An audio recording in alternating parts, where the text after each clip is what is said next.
मेरा नाम महेश कदम है और मैं चित्तागांव डी सेक्टर से हूँ। तो मेरे को ये सवाल पूछना है कि आज से 6 महीने पहले की बात है। मैं बहुत बीमार था और मैंने बहुत अपना इलाज कराया, लेकिन मेरे को कुछ फ़र्क नहीं पड़ा।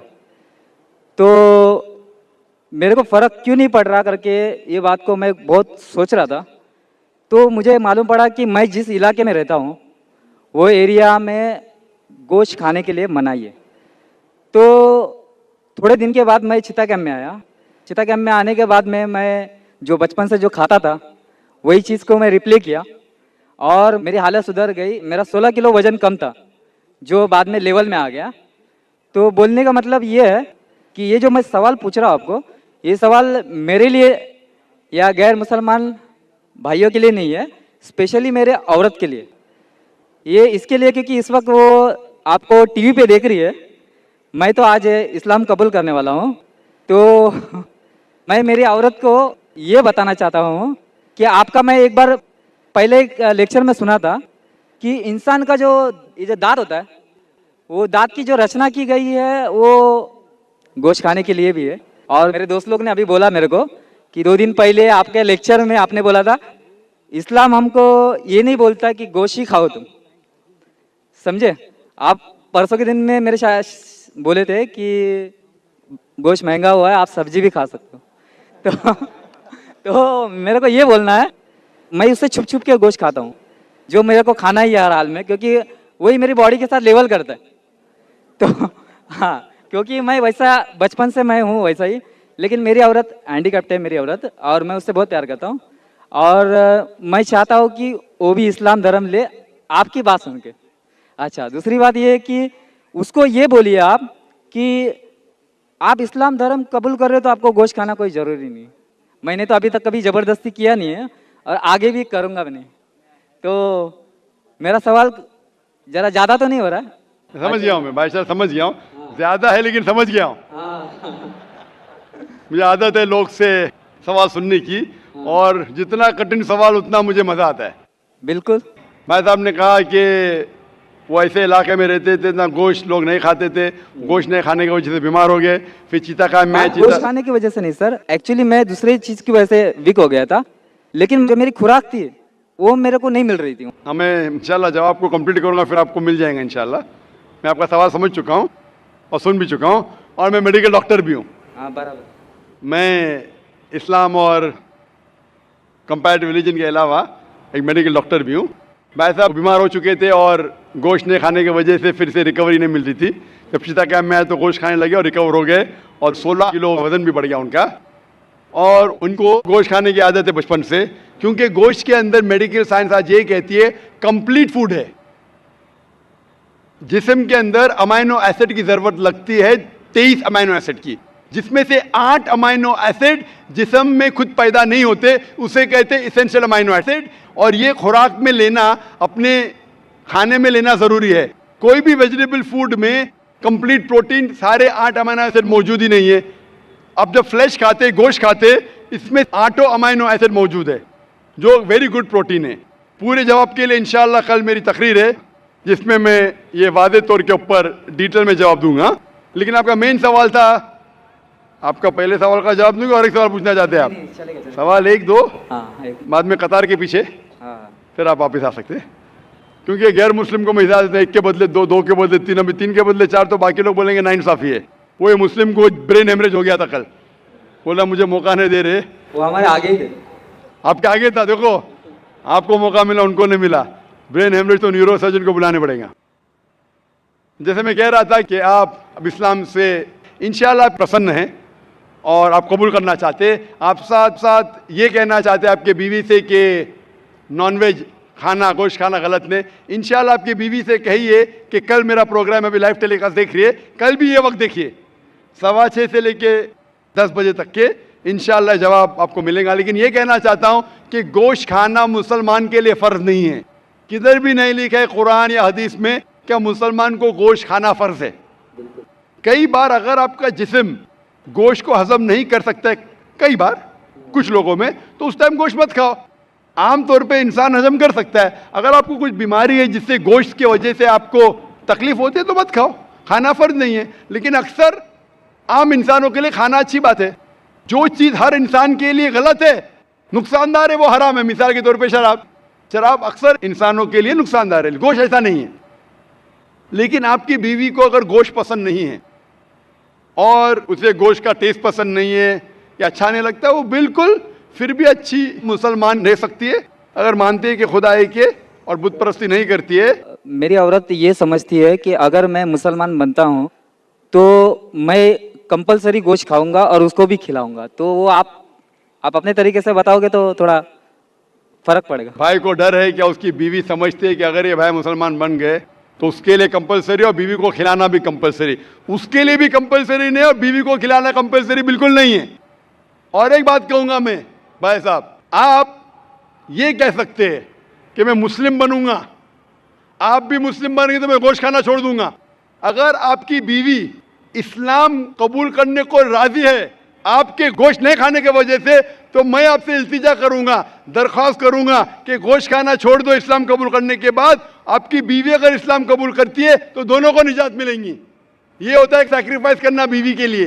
बिल्कुल ऐसा ही करूंगा। जैसे कहा था कि एक सजदा जिसे तू समझता था गिरा है, एक सिजदा जिसे तू समझता था गिरा है, हजारों सिजदे से देता है आदमी को नजात। मतलब जिससे डर है आपके बीवी को कि वो इस्लाम कबूल करेंगे, कबूल कर लेंगी तो इंशाअल्लाह बाकी परेशानी से उसे निजात मिलेंगी। मैं आपसे पूछना चाहता हूँ भाई साहब, आप इस्लाम कबूल करना चाहते हैं? बिल्कुल करना चाहता आप मानते हैं कि खुदा एक है? बिल्कुल एक। आप मानते हैं कि बुत परस्ती गलत है? बिल्कुल गलत। आप मानते हैं मोहम्मद सल्लल्लाहु अलैहि वसल्लम आखिरी पैगंबर है? हाँ, आखिरी पैगंबर। आपको कोई भी जबरदस्ती करे इस्लाम कबूल करने के लिए? बिल्कुल नहीं। कोई भी दबाव? बिल्कुल नहीं। आप दिल से करना चाहते हैं? दिल से, अपने होशो आवाज में? होशो आवाज। कोई भी जबरदस्ती नहीं कर रहा है? नहीं। इंशाल्लाह मैं अरबी में कहूंगा, आप उसे दोहराइए। अशहदु अशहदु अल्लाह अल्लाह इलाहा इलाहा इल्लल्लाह इल्लल्लाह व अशहदु व अशहदु अन्ना अन्ना मोहम्मदन मोहम्मदन अब्दुहु अब्दुहु व रसूलुहु।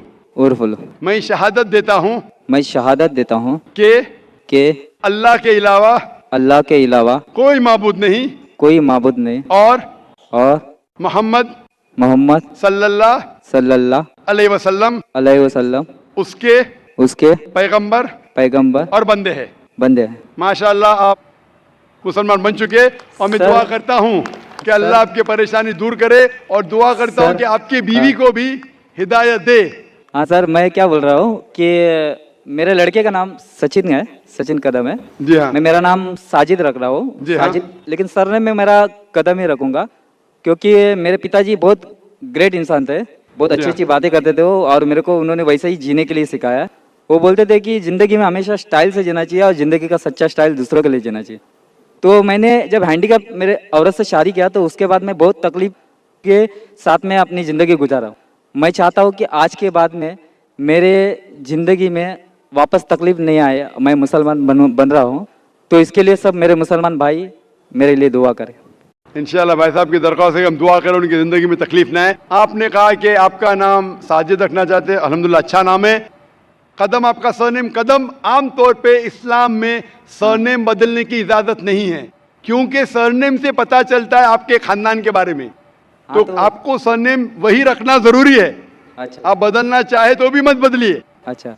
आप अपना नाम बदल सकते हैं लेकिन सरनेम मत बदलिए। मेरा जो लड़का है भाई साहब हाँ बोलिए। भाई साहब, बाकी लोग आपके पीछे खड़े हैं। हाँ जी हाँ, आप चाहते हैं आपके मुश्किल दूर हो तो दुआ करने के लिए कह रहा हूँ लोग से। अब सवाल पे सवाल करेंगे तो दुआ करने का टाइम ही नहीं देंगे ना। बराबर कि नहीं? हम दुआ करते हैं कि अल्लाह ताला आपके जिंदगी को आसान बनाए, लेकिन ये नहीं कहूंगा कि तकलीफ ना आए। ये कहूंगा कि जो आपके आखिरत के हक में हो, अल्लाह ताला आपको इतनी तकलीफ कभी भी नहीं देगा जो आप वो तकलीफ उठा ना सके। कुरान मजीद में अल्लाह ताला फरमाते हैं सूरह बकरा में सूरह नंबर 2 आयत नंबर 286 में कि अल्लाह सुब्हानहू व तआला कोई भी इंसान को इतनी तकलीफ नहीं देता कि वो उठा न सके। अल्लाह ताला का वादा है। फिर भी हम दुआ करते हैं, या रब हमें इतनी तकलीफ ना दे जो हम बर्दाश्त न कर सके, क्योंकि हम अपने पैर पे कुल्हाड़ी मारते। अल्लाह ताला कभी भी कोई भी इंसान को इतनी मुश्किलात नहीं देता, इतनी तकलीफ नहीं देता जो वो उठा नहीं सकता। लेकिन इंसान खुद अपने पैर पे कुल्हाड़ी मारते, अपने आप को इतने तकलीफ में डाल देते कि उन्हें मुश्किल हो जाता है। अल्लाह ताला कभी भी कोई भी इंसान को इतनी तकलीफ नहीं देता जो वो न उठा सके। मैं अल्लाह से दुआ करूंगा कि अगर तकलीफ आपकी ज़िंदगी में है, आप इंशाअल्लाह इस तकलीफ में सफलता पाएंगे और आखिरत में आपको इसका सवाब मिलेगा। Hope the answer the question. सलाम अलैकुम, मेरा नाम अर्जुन है, मैं मुंबई का हूँ। मैं हमेशा परेशान रहता हूँ। तो मैं एक दिन सिकंदर भाई को मिले थे, 1 साल हो गया। मुझे कलमा पढ़ने के आपसे सब लोग से मुझे दुआएं चाहिए। सब भाई बहन इसके लिए आज दुआ करें प्लीज। भाई ने कहा कि वो 1 साल से परेशान है और वो इस्लाम कबूल करना चाहता है। भाई साहब, इस्लाम का मतलब है शांति। शांति। मैं दुआ करता हूँ कि इंशाअल्लाह आपको शांति मिले। मैं पूछना चाहता हूँ कि आप मानते हैं कि खुदा एक है? हाँ, मानता हूँ। आप मानते हैं कि बुत परस्ती गलत है? हाँ, गलत है। आप मानते हैं कि मोहम्मद सल्लल्लाहु अलैहि वसल्लम आखिरी पैगंबर है? हाँ, पैगंबर। आप कितने वक्त से इस्लाम के बारे में पढ़ रहे या इस्लाम के बारे में कसर देख रहे? अभी 1-2 महीना हो गया। 1-2 महीना, माशाअल्लाह। आप इस्लाम के चीज के ऊपर जो भी आप इस्लाम के बारे में जानते हो उससे खुश है? हाँ। आप इस्लाम दिल से कबूल करना चाहते हैं? हाँ। आप पे कोई भी जबरदस्ती कर रहा है? नहीं। कोई भी दबाव? नहीं। आपके दोस्त का दबाव है क्या? नहीं करेंगे तो मारूंगा? कल एक सवाल है। हाँ जी, सवाल पूछिए। अभी इस्लाम कबूल करने के बाद देव देवता कुछ से जी, इस्लाम कबूल करने के बाद देव देवता से डर लग रहा है। देव देवता भाई ने कहा कि इस्लाम कबूल करने के बाद देव देवता से डर लगता है। अल्लाह ताला फरमाते हैं सूरह इमरान में, सूरह नंबर 3 आयत नंबर 160 में कि अगर अल्लाह आपके साथ है, अल्लाह मदद आपकी करे। अल्लाह मतलब ईश्वर। ईश्वर ने परमेश्वर। ये ईश्वर, ये हिंदी लफ्ज है ना, इसमें मिलावट। ईश्वर मतलब ईश्वर के ऊपर होता है परमेश्वर, तो इसलिए परमेश्वर कह रहा हूं मैं। ये अल्लाह वर्ड एकदम साफ है। गॉड भी अंग्रेजी में मिलावट, goddess, God father, God mother मिलावट हो सकती है। खुदा, ना खुदा, ईश्वर, परमेश्वर, देव, देवता, देवी, ये सब मिलावट है, इससे डरो मत। सही लफ्ज है अल्लाह। अगर अल्लाह आपकी मदद करता है, कुरान मजीद में इसका जिक्र आता है सूरह इमरान में सूरह नंबर 3 आयत नंबर 160 में, तो कोई भी आपको नुकसान नहीं पहुंचा सकता है। लेकिन अल्लाह आपकी मदद नहीं करेगा तो कोई भी आपको बचा नहीं सकता। इसीलिए कह दो मोमिन से कि अल्लाह पे ईमान लाओ। अगर अल्लाह आपके साथ है तो कोई भी आपका बाल भी नहीं बाका कर सकता है। कोई भी, देव देवता छोड़ो, कोई भी इंसान नहीं। तो इसीलिए मोमिन को परमेश्वर सबसे ऊंचे, जो हमारा खालिक है, हमारा रब है, हमारा बनाने वाला है। हो सकता है कि शैतान आपको भड़का सकता है, ऐसा करोगे तो हो सकता है कि आपके पड़ोसी आपको मारेंगे, आपके पड़ोसी आपको नुकसान पहुंचाएंगे। ये आपको शैतान भड़का रहा है और ये शैतान का काम है। इसीलिए हम कहते हैं औज़ु बिल्लाहि मिनश शैतानिर रजीम। हम पनाह चाहते हैं शैतान मरदूद से, अल्लाह के पास हम पनाह लेते हैं शैतान मरदूद से। सबसे ज्यादा आपको पनाह जो दे सकता है वो एक ही है, वो अल्लाह। तो आप दिल से कबूल करना चाहते हैं? हाँ। आपको कोई भी दबाव नहीं। आपके दोस्त की तरफ से? नहीं, कुछ कोई माली दबाव? कोई नहीं, कुछ नहीं। दिल से उस आवाज के साथ। हाँ। इंशाअल्लाह मैं अरबी में कहूंगा और आप उसे दोहरा सकते हैं।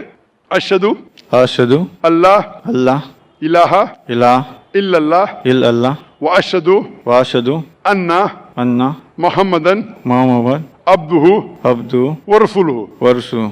मैं शहादत देता हूँ मैं शहादत देता हूँ कि अल्लाह के अलावा कोई माबूद नहीं कोई माबूद नहीं और मोहम्मद सल्लल्लाहु अलैहि वसल्लम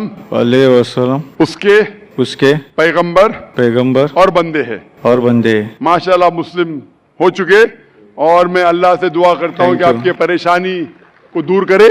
और मैं चाहता हूँ कि आप कुरान मजीद का तर्जुमा पढ़े। जो जबान आपको अच्छी आती है, हिंदी आती तो हिंदी में पढ़िए, मराठी आती है मराठी में पढ़िए। कौन सी जबान आप जानते हैं सबसे बेहतर? मराठी। इंशाअल्लाह मैं दरख्वास्त करूँगा वॉलंटियर से कि मराठी का कुरान लिखे है, और मेरी दरख्वास्त है कि आप मराठी में कुरान मजीद का तर्जुमा पढ़िए, उसके ऊपर अमल करिए। कुरान मजीद पढ़ने से आपकी अक्सर परेशानियां दूर रहेंगी, क्योंकि कुरान में लिखा है कि कुरान एक शिफा है बहुत से परेशानी के लिए। भाई साहब कुछ कहना चाहते हैं? सर सारे भाई बहनों से आज इसके लिए दुआ करवाइए प्लीज। क्या दुआ करूं? दुआ करवाइए, इसकी परेशान सब के- परेशानी दूर, सब भाई बहनों से बोलिए आप।